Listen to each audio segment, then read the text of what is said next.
வணக்கம், good morning. Welcome back to Rainman studio. இது உங்கள் வெங்கடேஷ் எம்ஏஎஸ் ரெயின்மேன். இனிய காலை வணக்கம். இது என் தனிப்பட்ட வானிலை அனுமானம். அதிகாரப்பூர்வ வானிலை முன்னறிவிப்பு மற்றும் தகவல்களுக்கு இந்திய வானிலை ஆராய்ச்சி மையம் மற்றும் அரசு சார் அறிவிப்புகளை பின்தொடருங்கள். நம்ம சேனல் இது வரைக்கும் நீங்கள் சப்ஸ்கிரைப் பண்ணலன்னா சப்ஸ்கிரைப் பண்ணிவிட்டு பக்கத்தில் இருக்கிற பெல் ஐகான் தொட்டு ஆல் நோட்டிஃபிகேஷன் எனேபிள் பண்ணிக்கோங்க.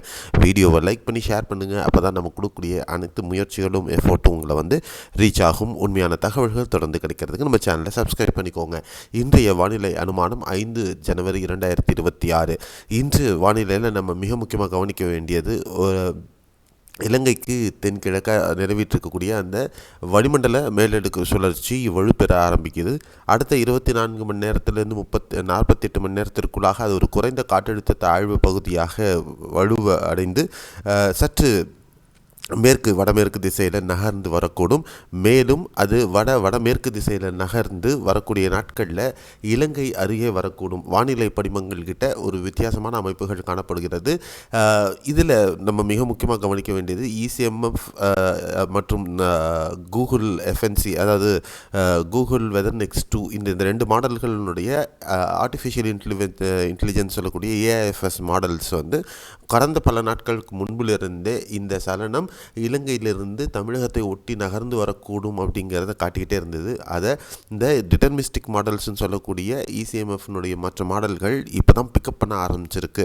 ஸோ நிகழ்வு ஒட்டி வர மாற்றங்கள் காணப்படுவதை நம்மளால் உறுதி செய்ய முடிகிறது. காரணம், வரக்கூடிய மேற்கத்திய கழகம் இந்த சலனத்தை மேலே எடுத்துகிட்டு வர்றதுக்கான வாய்ப்புகள் இருக்கும் அப்படிங்கிறதும், அதே நேரத்தில் அந்த உயர் அழுத்தத்தில் சில மாற்றங்கள் காணப்படுகிறது அப்படிங்கிறது தான் இந்த வானிலை காட்டுது. அதே நேரத்தில் வலு குறைந்த ஒரு எம்ஜிஓனுடைய தாக்கம் 3-4 இருக்குது. ஃபேஸ் 3-4 மேற்கு பசிபிக் பகுதிகளில் நிலவிட்டு இருக்கிறதுனால ஏற்படக்கூடிய சுழற்சி கிடைக்கக்கூடிய வலு மற்றும் ஈக்குவட்டரியல் ரோஸ்பிவேவனுடைய அமைப்பும் நம்முடைய இந்த பூமத்திய ரேகையை ஒட்டிய பகுதிகளில் காணப்படுவதனால இந்த சுழற்சி சற்று வலுவான நிலையில் நகர்ந்து வருவதற்கு வாய்ப்புகள் இருக்கிறது. ஸோ எப்போ எம்ஜிஓ இருக்கோ அந்த நேரத்தில் இந்த மேற்கத்திய கழகத்தினுடைய தாக்கமும் நமக்கு காணப்படும். அந்த நேரத்தில் இந்த சலனம் நம்மளுக்கு வில்லன்னு கருதப்படக்கூடிய அந்த மேற்கத்திய கழகம் நம்மளுக்கு இதை ஹீரோவா மாதிரி இதை கொண்டு வரதுக்கான வாய்ப்புகள் இருக்கும் அப்படிங்கிறது தான் இப்போ வானிலை படிமங்கள்கிட்ட இருக்கக்கூடிய கூற்று. ஸோ வறண்ட வானிலையானது தமிழகத்தில் ஓரிரு நாட்கள் தொடரும். 8-9 தேதிகளில் மழையினுடைய தாக்கம் கடலோர பகுதிகளில் தொடர இருக்கிறது. குறிப்பாக டெல்டா மாவட்ட விவசாயிகள் மிக மிக விழிப்புணர்வுடன் இருக்க வேண்டும். அடுத்த ஒரு நாட்களில் உங்களுடைய அறுவடை பணிகள் இருந்தால் முடிச்சுக்கிறது மிக முக்கியமாக இருக்கும் அப்படின்னு நம்ம எதிர்பார்க்குறோம். அதுக்கான காரணம் மழை எந்த அளவுக்கு இருக்கக்கூடியும் அப்படிங்கிறது தான் அடுத்த ஸ்லைட்ஸில் பார்க்க போகிறோம். இது கூகுள் வெதர் நெக்ஸ்ட் 2 என்செம்பிள்ஸ், நம்ம என்செம்பிள்ஸ் வச்சு தான் நம்ம அதிகமான ப்ராபபிலிட்டி பார்க்குறோம். அதே நேரத்தில் அந்த சலனம் உருவாகக்கூடிய ஜெனிசிஸ் ஓரளவுக்கு எல்லா மாடல்ஸுக்கிட்டையும் ஒருமித்த கருத்து இருக்குது.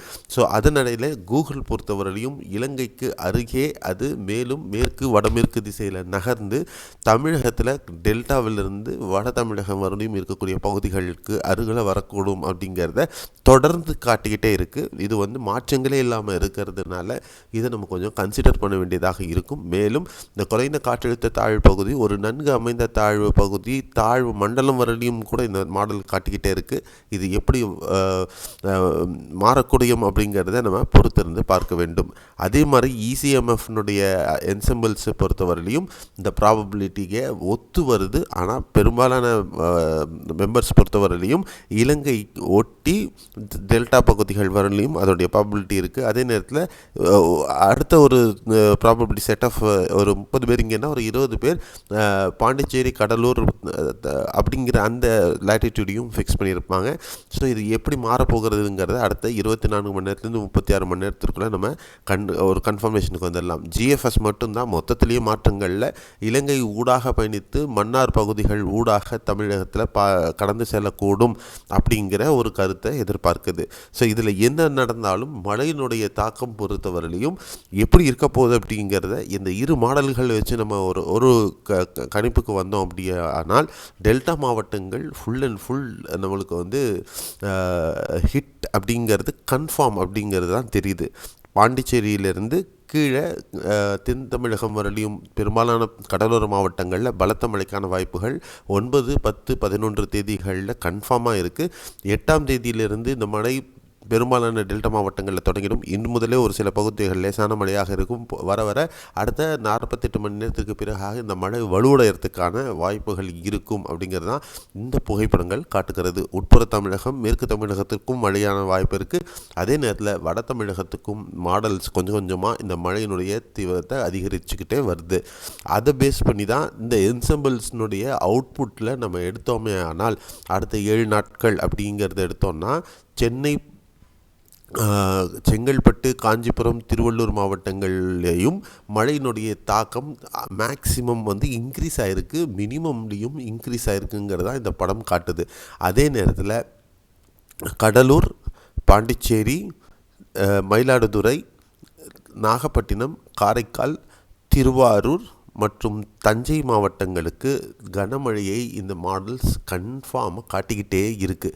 அந்த டெல்டா மாவட்டங்களில் குறிப்பாக பாண்டிச்சேரி, கடலூர், மயிலாடுதுறை, நாகை, காரைக்கால், திருவாரூர், மயிலாடுதுறை மாவட்டமும் இதில் அடங்கும். இது எல்லா பகுதிகளிலுமே நிறைய கிட்டத்தட்ட ஒரு நாளைக்கு 30-40 மில்லிமீட்டர் மினிமமும், அதிகமான மழை பொறுத்தவரையிலையும் 50 முதல் 70 மில்லிமீட்டர் வரையிலையும், மிக அதிகபட்சமாக பார்த்திங்கன்னா எல்லா இடத்துலையுமே 100 மில்லிமீட்டருக்கு மேலே மழையை காட்டுது.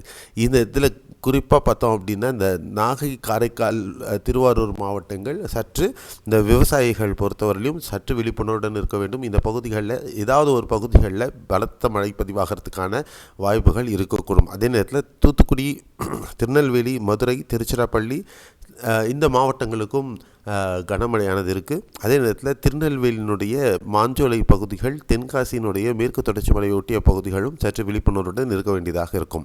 சேலம், ஈரோடு மாவட்டம் மற்றும் கோவை, உதகமண்டலம் பகுதி, கோவை உதகமண்டலம் தான் கொஞ்சம் குறைவாக காட்டுது. பட் கன்சிஸ்டண்ட்டை பார்த்தா அங்கேயும் மழை இருக்குது.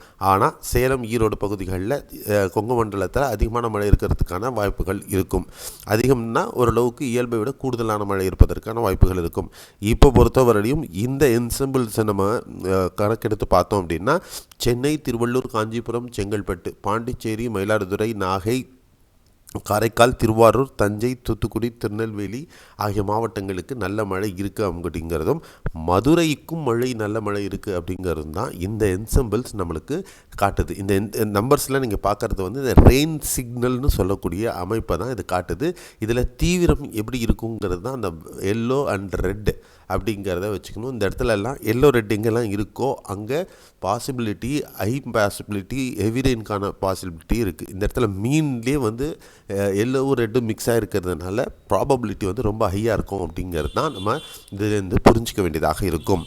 அதே நேரத்தில் கேரளாவை பார்த்திங்க அப்படின்னா குறிப்பாக ஆலப்புழா, கோட்டயம், தென் இடுக்கி மாவட்டங்களில் வந்து மிதமானது முதல் கனமழை வரலையும் அடுத்த 14 நாட்கள் இந்த சலனம் அரபிக்கடல் பகுதிகளுக்குள் செல்லும் அப்படிங்கிறதுனால வடகேரள பகுதிகளுக்கு அங்கு பகுதிகளுக்கும் நல்ல மழை இருக்கும் அப்படிங்கிறது தான் இந்த என்சம்பிள்ஸும் காட்டுது. ஸோ அடுத்த 24 மணி நேரத்தில் பொறுத்தவரையிலையும் மயிலாடுதுறை, நாகை, காரைக்கால், திருவாரூர், தஞ்சை, புதுக்கோட்டை, சிவகங்கை, மதுரை, விருதுநகர், ராமநாதபுரம், தூத்துக்குடி, திருநெல்வேலி மாவட்டங்கள் மற்றும் ராமேஸ்வரத்தில் லேசான மேகமூட்டத்துடன் ஒரு சில பகுதிகளில் மட்டும் லேசான மழை பதிவாகிறதுக்கான வாய்ப்புகள் இருக்கும். சென்னையினுடைய ஒரு சில பகுதிகளில் மாலை இரவு நேரங்களில் ஒரு லேசான சாரல் மழை எங்கேயாவது ஒரு இடத்துல பதிவாகிறதுக்கான வாய்ப்புகளும் இருக்கும். இதுதான் அடுத்த 24 மணி நேரத்துக்கான மழைக்கான வாய்ப்பு. ஸோ இந்த வீடியோவில் வேளாண் மக்கள், விவசாயிகள், இந்த டெல்டா மாவட்டங்களில் இருப்பவர்கள் மிக விழிப்புடன் இருக்க வேண்டும். உங்கள் அறுவடையை அடுத்த ஓரிரு நாட்களில் முடிக்க முடியும்னா முடிச்சிடுறது மிக முக்கியமாக இருக்கும். பிறகு வரக்கூடிய மழை வாய்ப்புகள் அதிகம் இருக்கும் அப்படிங்கிறதுனால நீங்கள் ப்ரிப்பேர்டாக இருக்கிறது மிக முக்கியம் அப்படிங்கிறது தான் என்னுடைய தனிப்பட்ட கருத்து. ஸோ அஃபிஷியல் ஃபோர்காஸ்ட், இந்திய வானிலை ஆராய்ச்சி மையம் மற்றும் அரசு சார் அறிவிப்புகளை நீங்கள் பார்த்துக்கோங்க. அதே நேரத்தில் இந்த வீடியோ உங்களுக்கு பயனுள்ளதாக இருந்திருக்குன்ற நம்பிக்கை எனக்கு இருக்குது. ஒரு லைக் பண்ணிவிட்டு ஷேர் பண்ணுங்கள். மறக்காமல் வீடியோவை இந்த உங்களுடைய விவசாய பெருமக்களுக்கு ஷேர் பண்ணுங்கள். மறக்காமல் நீங்களும் சரி அவங்களும் சரி சேனலை சப்ஸ்கிரைப் பண்ணிவிட்டு பக்கத்தில் பெல் ஐகான் தொட்டு ஆல் நோட்டிஃபிகேஷன் எனேபிள் பண்ணிக்கோங்க. மீண்டும் அடுத்த ஒரு காணொலியில் நம்ம மீட் பண்ணலாம். நன்றி, வணக்கம், பாய், see you, have a nice day.